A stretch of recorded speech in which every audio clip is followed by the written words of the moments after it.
Princess Julia for Plaster magazine talking about Leigh Bowery.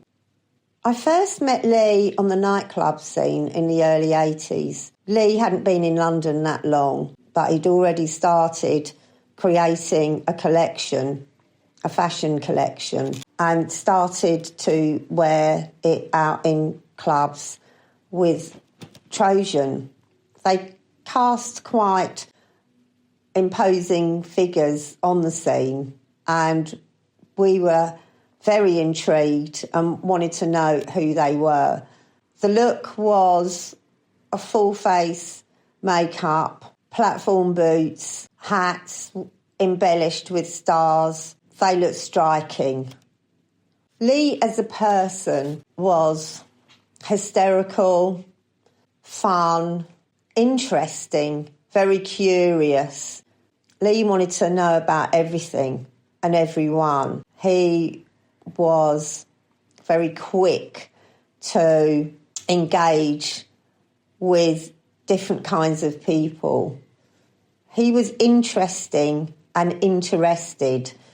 He was also outrageous. He was very happy to talk about what he was doing, and I remember grilling him on occasion about what certain things meant or symbolised in the looks that he was creating. It was absolutely fascinating every time I managed to find out more. It soon became apparent that Leigh was more interested in creating looks for himself and making statements with the various ideas he was putting into his various creations. What captivated me about Leigh was very alluring, actually. You did want to make friends with him when you saw him. He was quite accessible, funnily enough. And I'm thinking about what captivated me about Leigh. I mean, he was totally captivating. It wasn't just the looks that he created, it was him, the person inside the looks. He always wanted to explore lots of different ideas. And I think that was probably the most captivating of all, that he was interested in what was going on. He could be quite a gossip and he did like to stir things up. But I think that was all part of the fun. Things that were going on in my life at that time, well, in the early 80s, I was still sort of exploring my own different creative outlets, and I was doing a lot of different jobs. I was living in Camden, sharing a flat with Stephen Jones and a boy called Lee Sheldrick at number 70 Godwin Court. And upstairs from me lived John Maybury, Leslie Chilks, David Holer and Christine Binney. And I think we were all pursuing different careers. David was doing Body Map, establishing Body Map with Stevie Stewart. John Maybury was exploring his artistic practices in filmmaking and art, painting actually. I myself felt a bit lost really, looking back. I could do sort of a lot of different things, but I was enjoying myself on the club scene. Funnily enough, I was doing a little bit of modelling as well. I'd recently been to Japan, to Tokyo, to do some modelling. I'd come back to London. I was only there for a few months. I think we were all enjoying club life and people becoming more instated in their various professions. Stephen Jones was very focused with his millinery, and we were creating our looks. I'd been part of the New Romantic scene in the late 70s, so my life just sort of carried on from that. And there were lots of different club nights going on, actually, including the Batcave and the sort of emergence of the Gothic look and scene. And in Clubland, these sort of scenes did sort of intertwine somewhat. I was working in clubs, doing various things, including being a cashier lady. In a way, my life wasn't that much different from what it is now, which is quite fascinating in its way. A night at Taboo. Well, we'd all get ready at our respective homes and then arrive at Taboo. I think the initial feeling of the night was one of excitement because you never really knew what was going to happen or who was going to be there. At first, it was quite a quiet night, but it soon garnered some speed and people were talking about it, and so there were queues down the road, and Mark Vautier was on the door, who was quite strictish within a spectrum. And then Sue Tilley, she was the cashier lady. And at one point, I even had a job at Taboo doing the code check with Malcolm Duffy. It was on every week, so it was the highlight of the week, really, a midweek night. And then Leigh would arrive in a great flurry of excitement and whirl around the club, talking to people and stirring things up. And we'd be drinking our thimbleful of vodka at the bar.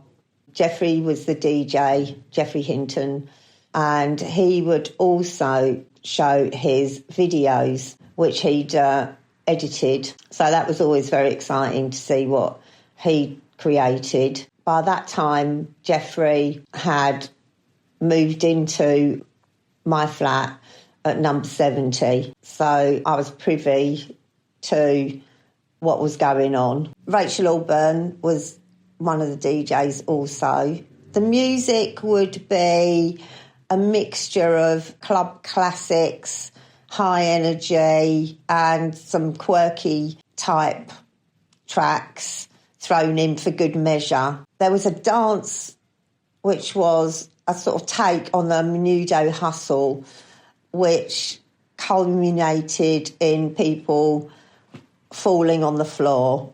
There was a lot of falling on the floor, actually, and people would get up on the podiums around the floor and dance, and they would be... David LaChapelle, actually, was a real regular. Michael Clark, David Holer. I always remember them go-go dancing down there. I mean, it was hilarious. It would be quite hedonistic, really. A lot of fun, quite manic in its way. The different sides of Leigh. Yes, well, Leigh was actually a very focused individual. He had a studio in his flat and he would be in there creating different looks with Nicola, who was always by his side. And he was I get the feeling that Leigh was quite strict when it came to making his clothes. He was very sort of studied about it. And I think that's quite apparent when you see the looks that Leigh created. He spent a lot of time sourcing materials and was very excited about the latest creation. And we all appreciated that. He also had a very good sense of humour about himself. His day look, I always feel, was quite astounding because it was very subtle and very confronting. He actually said to me that he felt that he looked very normal, but he knew that he looked freakish. I remember he used to get these wigs and sort of chop them right down to the webbing, which if you saw Leigh sort of coming towards you, you wouldn't really notice until you got close up and really saw the freakishness in his day looks. I think Leigh has impacted my life and all of our lives by being a person that was continually curious. He was one of those people that liked to investigate different things and then like to twist something into something else. Things that made you question other things. I think that's something to take with you through life, you know, to always be curious, to always be questioning things. Also to explore different creative outlets, no matter how far-fetched they may be. I mean, Leigh did do quite a few TV appearances, and they would be quite varied. He was on the Tube with Paula Yates one time, and then the next moment he'd be doing like daytime TV with Peter Stringfellow. So I sort of feel like Leigh would throw himself into situations that could be quite daunting, but he'd have fun with these things. Yeah, I think that's something to take with you through life. Regarding Leigh's work, I feel Leigh was an artist, and the way that his career swerved, it became quite apparent that Leigh's diverse interests could be, how should I put it, could be explored in so many different ways. I see Leigh's inspiration coming out through the decades in lots of different ways, through performance, through music, through costume, and he really did throw himself wholeheartedly into all these pursuits. It's very interesting, actually. So I think that's what really inspires me about Leigh and Leigh's work. I did see quite a few of Leigh's performances, actually, from the giving birth scenario, where, inspired by Divine, he gave birth to Nicola. And it was really quite astounding. And then on to his band, Minty, which also was quite astounding. Obviously, the Enema show, that was astounding, very. Leigh's performances, I don't think we'd ever seen anything quite like it, quite frankly. And I don't know if Leigh really realised how provocative these performances were. Maybe he did. Oh, he must have. Yeah, of course he did. He had another music type project. They were called the Quality Street Rappers, which changed to Raw Sewerage. That was a very confrontational type of idea that I think Leigh thought would be a good pop group. I'm not sure if it really had great crossover appeal.